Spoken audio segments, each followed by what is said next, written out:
Assalamualaikum warahmatullahi wabarakatuh. Perkenalkan, nama saya Muhammad Faisal dari kelas 3B1. Di sini saya akan mempresentasikan buku tugas dari Kewirausahaan 2. Yang pertama yaitu ada buku tugas 4, judulnya Identifikasi Akses Pembiayaan atau Modal Usaha Baru. Unit usahanya Asia Restoran, produk atau jasanya kuliner. Elemen yang pertama yaitu identifikasi pentingnya pembiayaan atau modal.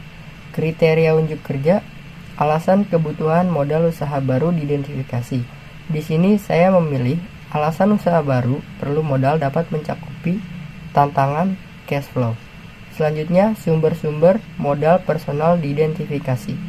Di sini saya memilih sumber bootstrapping, menemukan cara untuk menghindari kebutuhan pembiayaan atau pendanaan eksternal melalui kreativitas, kecerdikan, penghematan, pemotongan biaya, atau cara apapun yang diperlukan. Selanjutnya yaitu potensi peningkatan pendana dipersiapkan. Potensi peningkatan pendanaan dapat mencakupi. Di sini saya memilih yang pertama equity, kapital atau penyertaan modal, yang kedua creative source atau sumber-sumber kreatif. Selanjutnya yaitu elemen yang kedua, identifikasi sumber-sumber pembiayaan ekuitas. Yang pertama ada business angels diidentifikasi. Di sini saya memilih mereka berinvestasi sesuai dengan kelayakan proyek dengan harapan keuntungan di masa depan. Elemen yang kedua yaitu jenis venture capital diidentifikasi. Jenis ventura capital dapat mencakupi. Di sini saya memilih berdasarkan cara pemberian bantuannya yaitu two-tier approach. Berdasarkan cara perhimpunan, leverage venture capital. Berdasarkan kepemilikan, public venture capital company. Elemen yang selanjutnya yaitu initial public offering diidentifikasi.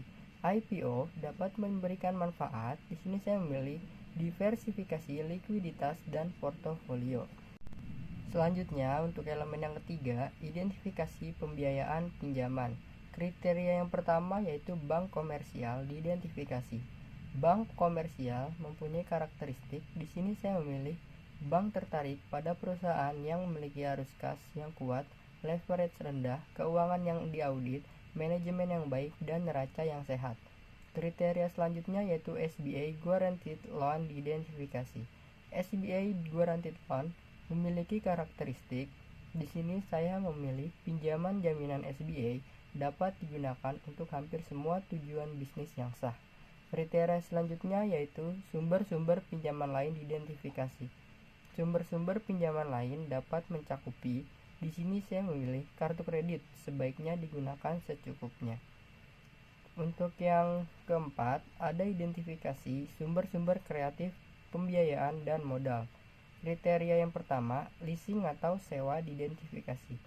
Leasing atau sewa memiliki karakteristik. Di sini saya memilih yang pertama, sewa merupakan perjanjian tertulis di mana pemilik properti mengizinkan seorang individu atau bisnis untuk menggunakan properti tersebut selama jangka waktu tertentu dengan imbalan pembayaran.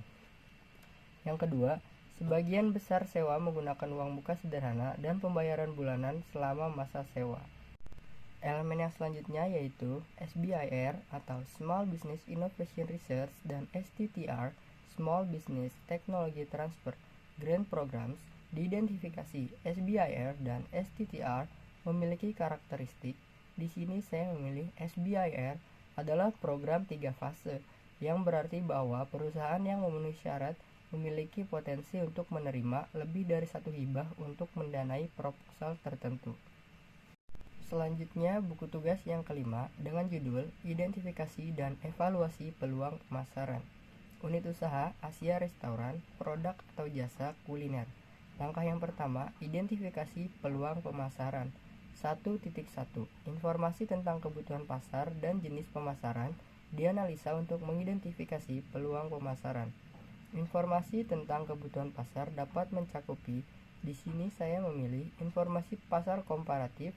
Apakah kita mampu memproduksi barang dan jasa lebih banyak dengan biaya yang lebih murah daripada negara lainnya. Yang kedua, kinerja pesaing, kebutuhan pelanggan, tren dan perkembangan pasar, profitabilitas, dan angka penjualan. Jenis pemasaran dapat mencakupi pemasaran langsung, pemasaran sektor publik, pemasaran layanan, dan pemasaran jarak jauh. Selanjutnya 1.2.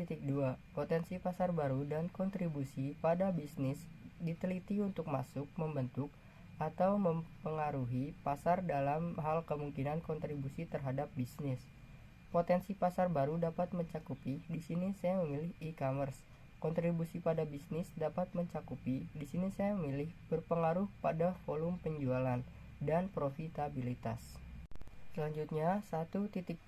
Pendekatan kewirausahaan, inovatif, dan ide-ide kreatif diidentifikasi untuk aplikasi bisnis potensial mereka dan kembangkan menjadi peluang pemasaran potensial. Pendekatan kewirausahaan, inovatif, dan ide-ide kreatif dapat mencakupi, di sini saya memilih functional approach, penjualan, pembelian, pengangkutan, penyimpanan, pembelanjaan, penanggungan risiko, standarisasi, pengumpulan informasi pasar. Selanjutnya yaitu elemen yang kedua, investigasi peluang pemasaran. 2.1. Peluang pemasaran diidentifikasi kemungkinan mereka cocok dengan tujuan dan kemampuan organisasi. Peluang pemasaran dapat mencakupi, di sini saya memilih pengembangan pasar atau menjual kepada pelanggan baru, bisa menjadi pelanggan baru di luar negeri atau pelanggan baru di segmen baru. Selanjutnya yaitu 2.2. Hasil evaluasi peluang diidentifikasi untuk menentukan dampaknya pada basis bisnis dan pelanggan saat ini. Hasil evaluasi peluang dapat mencakupi, di sini saya memilih desain fungsional dari produk dan daya tarik penampilannya. Yang kedua, bisa diandalkan kinerja produk seperti yang diharapkan pada kondisi operasi normal. Yang ketiga, kemudahan untuk diproduksi dan diproses. Yang keempat, kemudahan untuk ditangani. 2.3. Kelayakan finansial dari setiap peluang pemasaran dinilai berdasarkan faktor eksternal, biaya, manfaat, risiko, dan peluang. Kelayakan finansial dapat mencakupi, di sini saya memilih faktor eksternal, kode praktik, kebijakan dan pedoman, peraturan, dan undang-undang yang relevan. Yang kedua yaitu peluang. 2.4. Kemungkinan strategi pesaing potensial diidentifikasi dari pesaing dengan produk atau jasa yang sama.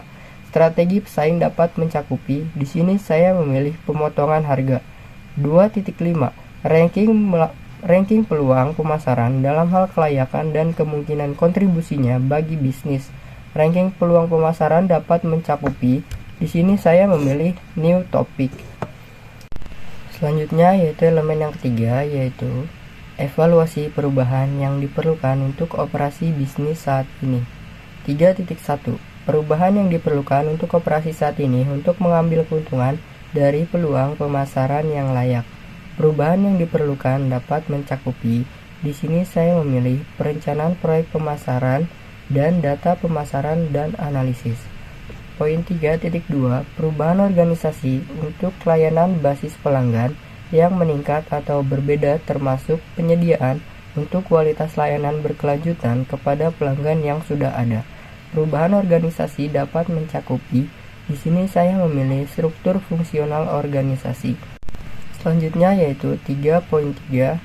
Perkiraan kebutuhan sumber daya untuk operasi yang diubah. Perkiraan kebutuhan sumber daya yaitu saya memilih staf tambahan, biaya distribusi, biaya produksi, biaya promosi, dan pelatihan staf.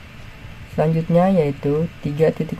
Komunikasi kelayakan membuat perubahan pada operasi saat ini kepada pemangku kepentingan utama.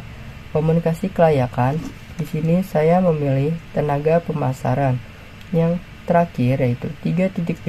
Dokumentasi peluang pemasaran yang baru diidentifikasi dan perubahan yang diperlukan. Di sini saya mengisi dengan Google Form yang dikirim oleh Bu Hairani di Google Classroom. Sekian video dari saya, kurang lebihnya mohon maaf. Wassalamualaikum warahmatullahi wabarakatuh.